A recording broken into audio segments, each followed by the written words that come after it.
Hi guys, ಹೇಗಿದ್ದೀರಿ ಎಲ್ಲ? ನಾನಿವತ್ತು ಮಣಿಪಾಲ್ ಹೋಗ್ತಿದ್ದೀನಿ. ಯಾಕಂದರೆ ಸರ್ಟಿಫಿಕೇಟ್ ತರೋಕ್ಕಿತ್ತು. ಹಾಗಾಗಿ ನಾನು ಮತ್ತು ನನ್ನ ಫ್ರೆಂಡ್ಸ್ ಇಬ್ಬರು ಹೋಗ್ತಾ ಇದ್ದೀವಿ. ಹೋಗ್ತಾ ಇರಬೇಕಾದ್ರೆ ಮಳೆ ಬಂತಂತ ಕೊಡೆ ಇಟ್ಕೊಂಡು ಹೋಗ್ಬೇಕಾದ್ರೆ ಅವನ ಕಿಸೆಯಿಂದ ಮೊಬೈಲ್ ಬಿತ್ತು ಕೆಳಗೆ. ಅದು ಐಫೋನ್ ಬೇರೆ. ಹಾಗೆಯೇ ಐಫೋನ್ ಏನಾಯ್ತು ಅಂತ ನೋಡಬೇಕಾದ್ರೆ ಏನಾಗಿರಲಿಲ್ಲ.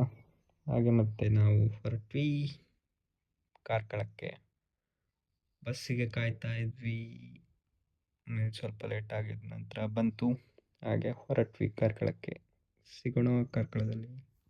ಮತ್ತು ಕಾರ್ಕಳದಿಂದ ಇನ್ನೊಂದು ಬಸ್ ಹತ್ಕೊಂಡು ಮಣಿಪಾಲ ಹೊರಟ್ವಿ. ಹಾಗೆ ಮಣಿಪಾಲದಲ್ಲಿ ಇಳಿದು ನಡ್ಕೊಂಡು ಹೋದ್ವಿ. ಆಮೇಲೆ ಫ್ರೆಂಡಿಗೆ ಕಾಲ್ ಮಾಡಿದ್ವಿ ಎಲ್ಲಿದ್ದೆ ಅಂತ. ಅವ್ನು ಕಾಲೇಜಲ್ಲೇ ಇದ್ದ ಅಂತ ಅಂದ. ಹಾಗೆ ಅಲ್ಲಿ ಪಾಲಿಟೆಕ್ನಿಕ್ ಏನೋ ಫಂಕ್ಷನ್ ಆಗ್ತಿತ್ತಂತ ಕರೆದ. ಹಾಗೆ ಅಲ್ಲಿ ಹೋದ್ವಿ. ಅಲ್ಲಿ ನಂತರ ಸರ್ಟಿಫಿಕೇಟ್ ತಗೊಂಡು ಎಂಜಾಯ್ ಮಾಡ್ಕೊಂಡು ಮನೆಗೆ ರಿಟರ್ನ್ ಬಂದ್ವಿ.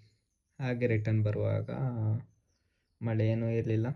ಮನೆಗೆ ಬರುವಾಗ ನಾಯಿಗಳು ಬೇರೆ ಯಾರು ಬಂದರು ಅಂತ ಬಗಳಿತ್ತು. ಇಲ್ಲಿ ಎಂಡ್ ನಮ್ಮ ಬ್ಲಾಗ್. ಬಾಯ್ ಬಾಯ್ ಗಾಯ್ಸ್.